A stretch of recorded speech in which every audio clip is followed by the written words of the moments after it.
Welcome to black horror Hindi channel. तो दोस्तों, कैसे हो आप सब? उम्मीद है कि आप सब बहुत अच्छे होंगे।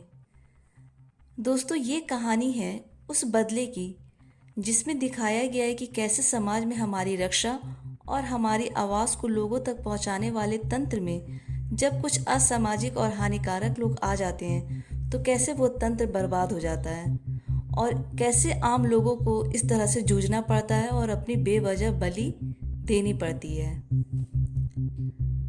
पूजा अपने कैमरामैन के साथ शुक्ला सर के घर उनकी अचानक मृत्यु होने की वजह से न्यूज़ को कवर करने पहुंची थी। सारा मीडिया, पुलिस और पत्रकार भी वहां मौजूद थे जो इस दुर्घटना को तहकीकात करने में लगे थे। मीडिया और पत्रकार इस दुर्घटना की तस्वीर ले रहे थे और वहीं पूजा लाइव फुटेज प्रस्तुत कर रही थी। पूजा अपनी शूटिंग खत्म करके शुक्ला सर की डेड बॉडी को ध्यान से देख रही थी। पूजा, देखा तुमने राजू, बुरे काम का बुरा नतीजा होता है। Cameraman, yes madam. Drugs cases की बहुत सी सनसनीखेज खबरें शहर भर में सुर्खियां बटोर रही थी। सबके जुबान पर बस ड्रग्स केसेस की चर्चाएं होती रहती थी। इनमें से एक ड्रग्स केस जिसमें कुछ साल पहले 2 निर्दोष छात्र गिरफ्तार हुए जिन पर ड्रग्स खरीदने और बेचने का इल्जाम था। शहर के एक बहुत बड़े पब में बहुत नामचीन घरों के लोग पार्टी और मौज मस्ती करने आए थे। वहां ये 2 स्टूडेंट रोहन और राकेश भी मौजूद थे। पार्टी में ड्रग्स का सेवन हो रहा था, वहां भी एक फिक्स रूम में। इस तरह की पार्टियों को रेव पार्टीज कहते हैं। कुछ देर में वहां पुलिस आ जाती है और छापा मारने लगी। कुछ बड़े घरों के लड़कों ने अपना गुनाह छुपाने के लिए ड्रग्स की जो पैकेट थी वो रोहन और राकेश के पॉकेट में डाल दिए। पुलिस अपनी छानबीन करते समय रोहन और राकेश की जेब से जब ड्रग्स के पैकेट को बरामद करती है तो पुलिस उन दोनों को रिमांड में ले लेती है और बहुत मारती है। दोनों को जेल में कैद करके उनसे ड्रग्स सप्लाई की इंफॉर्मेशन लेने लगती है। पुलिस इंस्पेक्टर, साफ साफ बोल दो ड्रग्स कहाँ बेचे हो तुम दोनों ने, वरना 3rd डिग्री टॉर्चर भी कर सकते हैं। ड्रग्स का सेवन भी किया होगा, अभी तुम दोनों का ब्लड टेस्ट करवाता हूँ। रोहन, नहीं सर, हम कॉलेज स्टूडेंट्स हैं और सिर्फ पार्टी करने गए थे। राकेश, सर इतनी बड़ी पार्टी में सिर्फ हमसे ही ड्रग्स मिले और बाकी सब क्या निर्दोष हैं? आप उनसे क्यों नहीं पूछताछ करते हैं? पुलिस इंस्पेक्टर, अभी तुम्हारे घर वालों को यहाँ बुलाते हैं और तुम्हारी काली करतूत दिखाते हैं। कॉलेज में यही सीखते हो? राकेश के माँ बाप यूएस गए हुए थे और रोहन का उसकी बड़ी बहन ललिता के सिवा इस दुनिया में और कोई नहीं था। ललिता ने उन दोनों को छुड़ाने की काफी कोशिश की, पर पुलिस इतने बड़े मामले को इतनी आसानी से खत्म नहीं होने दे रही थी। पुलिस पर उन बड़े लोगों का दबाव था जिनके बच्चे उस रेव पार्टी में ड्रग्स ले रहे थे और उन्हीं लोगों ने रोहन और राकेश को ड्रग्स स्कैंडल में फंसाया था। इस बात की जब ललिता को भनक लगी तो उसने पुलिस और वकील को केस लड़ने के लिए राजी किया, पर पैसे के जोर के आगे कानून ने भी घुटने टेक दिए। डॉक्टर्स को भी रिश्वत दे करके गलत ब्लड टेस्ट रिपोर्ट बनवाई गई जिसमें रोहन और राकेश मुजरिम साबित हुए। पुलिस का टॉर्चर दिन ब दिन बढ़ता जा रहा था। ललिता भी आखिरी तक लड़ती रही। ललिता, आप तो कानून के रक्षक हो, पैसे के आगे आपकी ईमानदारी भी बिक गई। पुलिस इंस्पेक्टर, देखो ललिता, किसी को तो इल्जाम अपने सर पर ले नहीं था। वो बड़े पैसे वाले लोग हैं, उनकी पहुंच मंत्रियों तक है। तुम क्यों इन सब में उलझती हो? 2 दिन में रोहन और राकेश को रिहा कर देंगे। ललिता, सवाल रिहाई की नहीं, इंसाफ और बेगुनाही का है। मेरे भाई का भविष्य खराब हो जाएगा। पुलिस इंस्पेक्टर, उसके लिए तुम्हें भी कीमत दी जाएगी। ललिता, और वो कीमत कब तक चलेगी? पुलिस इंस्पेक्टर, ऐसा है तो मैं तुम्हारी ज़रूरतें पूरा कर दूंगा, क्या ख्याल है? ललिता गुस्से में बोलती है, शट अप। रोहन समझ चुका था कि ड्रग्स स्कैंडल के पीछे उसके साथ पढ़ने वाले विक्की का हाथ है। वो शहर के बहुत बड़े बिजनेसमैन का बेटा है। पैसों के दम पर उसने आधा कॉलेज खरीद रखा है। इस बारे में रोहन ने ललिता को सब बताया। ललिता और रोहन ने एक वीडियो बनाया जिसमें रोहन ने वीडियो रिकॉर्ड किया। इसमें उसने उन बड़े घर के लड़कों और पुलिस इंस्पेक्टर का भी नाम बोला। वीडियो यूट्यूब पर वायरल करने के बदले उसने न्यूज़ चैनल वालों के साथ शेयर किया। अगले दिन न्यूज़ चैनल वालों ने रोहन को बुलाया और वहां विक्की और उसके गैंग के लोग पहले से ही मौजूद थे। उन सब ने रोहन को टॉर्चर कर उसके फ़ोन से वीडियो डिलीट कर दिया और फिर उसे एक खाई में ढकेल दिया। रोहन ने तड़पते हुए दम तोड़ दिया। अगले दिन रोहन की सुसाइड की खबरें टीवी पर आ रही थी। ललिता देख ये सब टूट गई और फिर पुलिस इंस्पेक्टर उसके घर पहुंचा शराब के नशे में धुत। पुलिस इंस्पेक्टर, क्यों झांसी की रानी, अब क्या करेगी तू? ललिता, तुम यहाँ निकलो मेरे घर से वरना मैं। पुलिस इंस्पेक्टर, वरना क्या करेगी? पुलिस इंस्पेक्टर ने ललिता के साथ ज़बरदस्ती की और उसकी लाश और उसका फ़ोन दोनों को जला डाला, जिसमें रोहन के बेगुनाही के सबूत थे। ललिता, मैं वापस आऊंगी, तुम लोगों से बदला लूंगी। ये कहते हुए ललिता ने दम तोड़ दिया और पुलिस इंस्पेक्टर ने किसी को फ़ोन करके खबर दी। पुलिस इंस्पेक्टर, हेलो, काम हो गया है मेरा और मेरे पैसे तैयार रखना। कुछ दिन के बाद उसी न्यूज़ चैनल की सीनियर रिपोर्टर पूजा अचानक न्यूज़ चैनल के हेड शुक्ला सर से रोहन सुसाइड केस की इंक्वायरी करती है और तब उसे पता चलता है कि रोहन का वीडियो डिलीट कर दिया गया था, क्योंकि पुलिस से लेकर के ऊपर तक सारे विक्की के पिता से रिश्वत खा चुके थे। शुक्ला सर को रोहन का वीडियो डिलीट करने की धमकी और रिश्वत दोनों दी गई थी, क्योंकि रोहन ने अपना वीडियो शुक्ला सर के न्यूज़ चैनल लिंक पर भी भेजा था। किसी और के हाथ लगने से पहले ही रोहन का केस क्लोज कर दिया गया। पूजा, सर आपने ये कैसे होने दिया?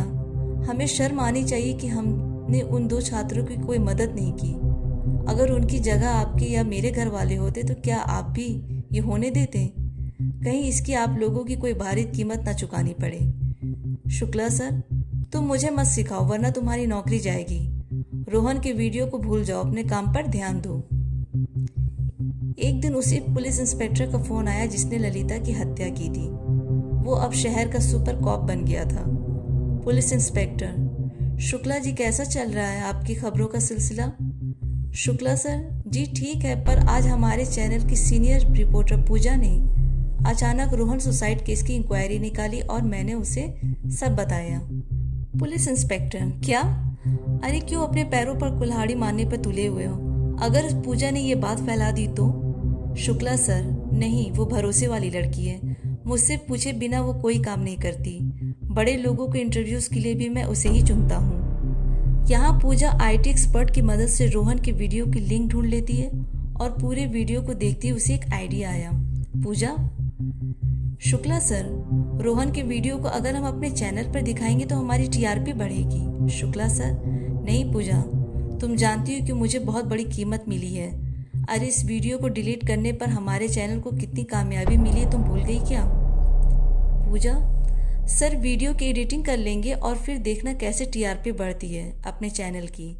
शुक्ला सर, ठीक है, पर एडिटिंग के समय मैं भी तुम्हारे साथ बैठूंगा। पूजा, श्योर सर, आपके बिना ये पॉसिबल ही नहीं है। एडिटिंग का काम खत्म कर शुक्ला सर निश्चित होकर रोहन का वीडियो टीवी पर ऑन एयर कर देते हैं।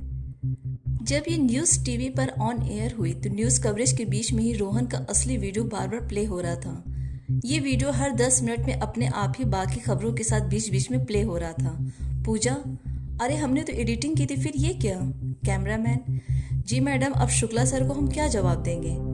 शुक्ला सर की जुबान जैसे जंग पकड़ लेती है। उनके पास किसी के सवालों का कोई जवाब नहीं रहता है और उनकी भी जो रिश्वतखोरी थी वो भी सामने आ जाती है। पुलिस इंस्पेक्टर को पता चला और उसे भी अपनी बर्बादी नजर आने लगी। पुलिस इंस्पेक्टर, जब मैंने तुमसे रोहन का वीडियो डिलीट करने को कहा तो ये ऑन एयर कैसे हो गया? अपने कर्मचारियों पे तुम्हारा कोई दबाव नहीं है क्या? शुक्ला सर, सॉरी सर, अब से मैं ध्यान रखूंगा। पुलिस इंस्पेक्टर, उस लड़के रोहन के वीडियो ने तो हमारी बदनामी कर दी है। सुबह से कई फोन, मैसेजेस और ईमेल हमें कोस रहे हैं। अब तो पब्लिक की शिकायतें भी आने लगी हैं। हमें कुछ भी करके इस मामले को ठंडा करना होगा।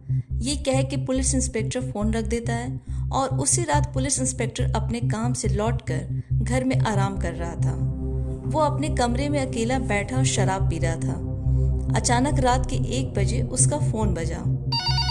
इंस्पेक्टर ने फोन उठाया तो दूसरी तरफ से आवाज आती है, सर, मैं निर्दोष हूँ, मुझे इंसाफ चाहिए सर। पुलिस इंस्पेक्टर, क्यों दिमाग खराब कर रहे हो? ये कोई कोर्ट नहीं है, समझे? ये कहकर पुलिस इंस्पेक्टर ने फोन रख दिया और सोने चला गया। अचानक रात के 3 बजे उसका फोन फिर बजा। फिर वही आवाज आई, सर, मैं निर्दोष हूँ, मुझे इंसाफ चाहिए सर। पुलिस इंस्पेक्टर, कौन है फ़ोन पर, कौन बोल रहा है? उधर से आवाज़ आती है, मैं रोहन बोल रहा हूँ। ये सुनते ही पुलिस इंस्पेक्टर के हाथ से फ़ोन छूटकर गिर गया। फिर टेलीफोन बजा। पुलिस इंस्पेक्टर ने टेलीफोन उठाया तो फिर वही आवाज़। उसने टेलीफोन भी ज़मीन पे ज़ोर से पटक दिया और इसे अपना भ्रम समझा, क्योंकि सोने से पहले उसने बहुत शराब पी रखी थी। अगली रात पुलिस इंस्पेक्टर काम से बहुत थक गया था और थकान से उसकी आंख लग गई। रात के 1 बजे उसका फ़ोन बजा। पुलिस इंस्पेक्टर ने फ़ोन उठाया तो फिर से वही आवाज़ आई, और इस बार तो वो आवाज़ इतनी ज़ोर थी कि कमरे में हवाएं तेज़ चलने लगी और खिड़की दरवाजे भी ज़ोर से बजने लगे। टेलीफोन भी जो पिछली रात उसने पटका था वो भी बिल्कुल सही हालत में थी। ये मंजर देख अब पुलिस इंस्पेक्टर को डर लगने लगा। वो अगले दिन अपने काम में मन नहीं लगा पाया। उसने घर लौटने से पहले अपना फ़ोन और सिम कार्ड नया लिया और सुकून से घर पहुंचकर सो गया। मगर इस बार पुलिस इंस्पेक्टर का डर यकीन में बदल गया, क्योंकि रात को 1 बजे उसके नए फ़ोन पर फिर से वही आवाज़ का कॉल आया, और आवाज़ रोहन की ही थी। पुलिस इंस्पेक्टर, ये फ़ोन और सिम कार्ड मैंने तो थोड़ी देर पहले ही ख़रीदा है, फिर अब ये आवाज़ कहाँ से आ रही है? ये मेरे साथ क्या हो रहा है? पुलिस इंस्पेक्टर रात को सोने से डर रहा था। अकेले होने के कारण उसने अपने पूरे घर के खिड़की दरवाजे बंद कर दिए। उसकी पत्नी 1 हफ्ते के लिए बाहर गई थी। पुलिस इंस्पेक्टर ने अपने कानों में रुई डाली और अपना फ़ोन साइलेंट कर दिया, क्योंकि ज़रा सी आहट से भी वो कांप जाता था। घबराते हुए सोचने लगा कि वही आवाज़ उसे ना डराए। अचानक रात के 3 बजे फिर उसका फ़ोन बजा।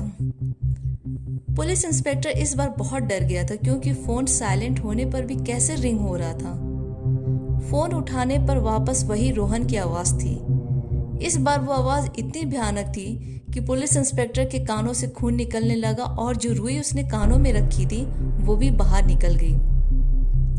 कमरे के खिड़की दरवाजे जोर जोर से बजने लगे और खिड़की का कांच भी टूट गया। पुलिस इंस्पेक्टर डर से कांपने लगा, और देखते ही देखते रोहन का वीडियो उसके फ़ोन पर प्ले होने लगा। और इतना ही नहीं, वो वीडियो कमरे में रखी हुई टीवी स्क्रीन पर भी अपने आप ही चलने लगा। टीवी पर इस बार पुलिस इंस्पेक्टर ने रोहन का वीडियो देखा, जिसमें रोहन इंसाफ की गुहार लगा रहा था। रोहन, मैं रोहन, मुझे और मेरे दोस्त राकेश को झूठे ड्रग्स केस में फंसाया गया है। मेरे कॉलेज में पढ़ने वाले विक्की के पिता ने पुलिस से लेकर के न्यूज़ चैनल तक को खरीद लिया है और हमें बहुत टॉर्चर किया। मेरी बहन ललिता की भी कोई मदद नहीं की गई। वीडियो के दौरान अचानक टीवी स्क्रीन ब्लैक आउट हो गया और रोहन एक भयानक रूप में वीडियो में था। रोहन, हेलो सर, कैसे हो आप? इंसाफ दिलाओ मुझे। देखते ही देखते रोहन का चेहरा डरावना हो गया और पूरा चेहरा जला हुआ और आंखें बड़ी और लाल दिख रही थी। रोहन फिर से, आओ सर, मेरी मदद करो। कमरे के चारों तरफ खौफनाक आवाज़ गूंज रही थी। पुलिस इंस्पेक्टर बचाओ बचाओ चिल्ला रहा था। रोहन, अब तुम चिल्लाओ, मदद की गुहार लगाओ, कोई नहीं आएगा। जैसे तुमने मदद नहीं की थी, अब तुम्हें पता चलेगा और दुनिया को भी पता चलेगा। अचानक टीवी स्क्रीन का कांच टूटकर पुलिस इंस्पेक्टर के लग के सीधे उसके शरीर के आर पार हो जाता है। फोन जो उसने हाथ में पकड़ा हुआ था वो भी अचानक ब्लास्ट हो गया। पुलिस इंस्पेक्टर ने तड़पते हुए दम तोड़ दिया। अगली सुबह वही न्यूज़ रिपोर्टर पूजा पुलिस इंस्पेक्टर के घर पहुंचकर उसकी मौत की न्यूज़ कवर कर रही थी। पुलिस इंस्पेक्टर की मौत की वजह फ़ोन ब्लास्ट होना बताया गया, क्योंकि कमरे में बाकी सारा सामान, खिड़की और दरवाजे सभी अच्छे से दिख रहे थे और पिछली रात की असल भूतिया दुर्घटना का किसी को पता नहीं चला। न्यूज़ रिपोर्टर पूजा और न्यूज़ चैनल के head Shukla sir police inspector की मौत के फुटेज की एडिटिंग कर रहे थे। पूजा, देखा सर, कैसे पुलिस इंस्पेक्टर जो कि सच्चाई छुपाने और अपनी गैर जिम्मेदारी की कीमत चुकानी पड़ी उसे। इन सब में आपने भी तो एक अहम किरदार निभाया है, तो देखिए कहीं अगला नंबर आपका न हो। शुक्ला सर, क्या मतलब है तुम्हारा? मैंने क्या किया है?